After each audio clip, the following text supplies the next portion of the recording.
합니다. 자, 저 또한 대한민국에서 아이를 키우고 있는 아빠로서 여러분과 함께 이 자리에 있음을 무한 영광스럽게 생각을 합니다. 자, 오늘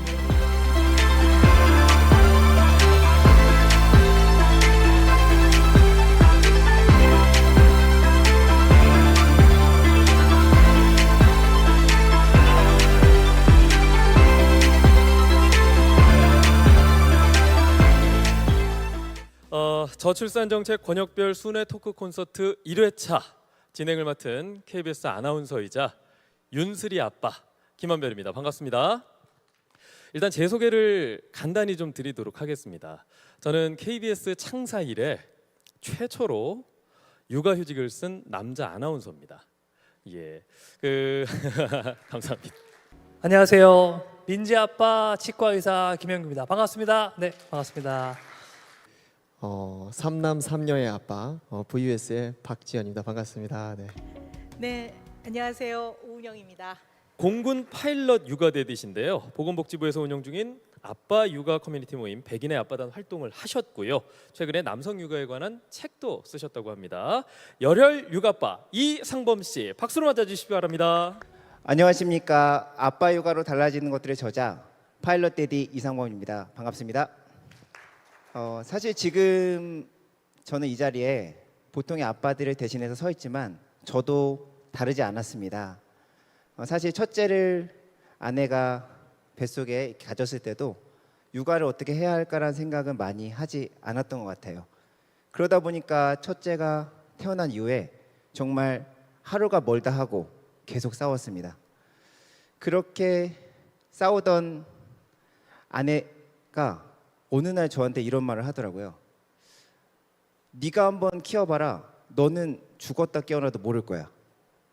이렇게 지금은 뒤에서 이렇게 환하게 웃던 아내가 마치 저를 꾸짖으시던 어머님의 얼굴을 하고 그렇게 말을 하더군요.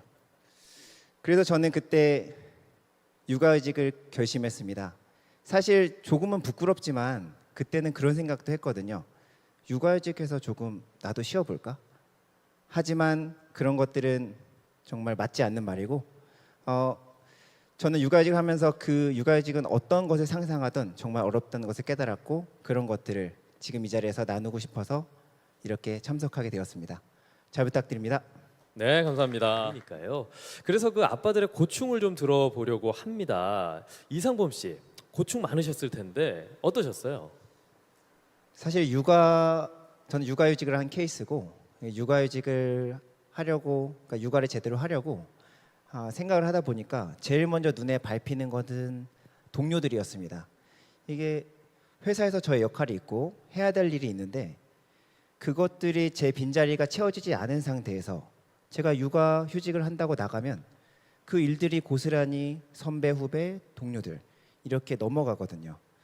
그리고 특히 저는 조종사라는 특수한 직군에 있어서 더 심했던 것은 저를 대체하려면 2년, 3년 걸려서 양성을 시켜야 되는데 그건 사실 2, 3년 미리 생각해서 육아휴직을 할 수는 없잖아요. 그래서 그런 어려움이 있었고 또 부서 내에서도 어떤 회사라면 회사 내에서도 이런 딱 1년의 틀에 맞는 계획이 있는데 제가 빠짐으로써 그 계획이 제대로 돌아가지 않을 것이라는 그런 걱정들 그런 것 때문에 많은 만류를 좀 받았었습니다.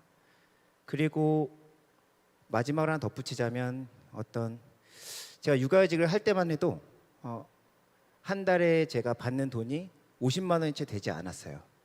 물론 기여금을 떼고서 받는 금액이지만 그걸 합해도 100만 원이 턱없이 안 되는 그런 돈으로 가정을 꾸리기에는 조금 어려운 감이 있었고 아내가 일을 했지만 프리랜서라서 일정치 않았기 때문에 그런 어려움들이 있어서 모아둔 돈으로 이렇게 육아휴직을 했던 경험이 있었고 이런 것들이 조금 어려움이었던 것 같습니다.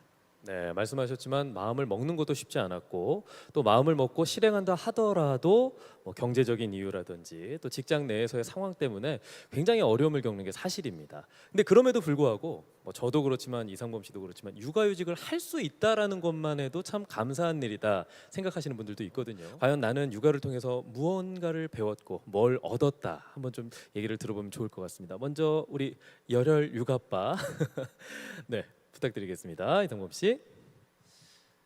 저는 아빠 육아휴직을 통해서 얻은 것은 아빠 육아의 필요성 그리고 당위성입니다.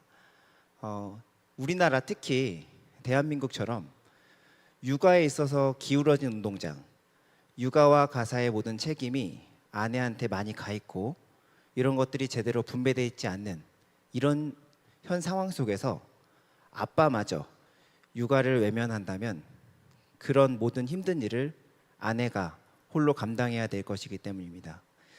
그래서 저는 아빠 육아는 아내를 위해서 아내의 그런 고통을 분담해야 하는 차원에서 반드시 필요하다고 생각을 하고 그런 시간을 통해서 아내들은 다시 리프레시하고 힐링할 수 있는 시간을 얻을 수 있고 그를 통해서 육아를 좀 더 앞으로 더 잘할 수 있는 그런 에너지를 얻을 수 있다고 생각을 합니다.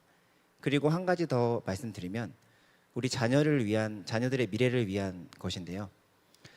지금은 아들, 딸 이렇게 구분 없이 최선의 이런 환경을 교육 여건을 마련해주고 열심히 키우고 있습니다. 그런 아이들이 자라서 초등학교, 중학교, 고등학교, 대학교에 자라고 취준생 시간을 거치고 회사에 입사했는데 지금은 조금 다른 시선으로 바라봐지는 것 같아요.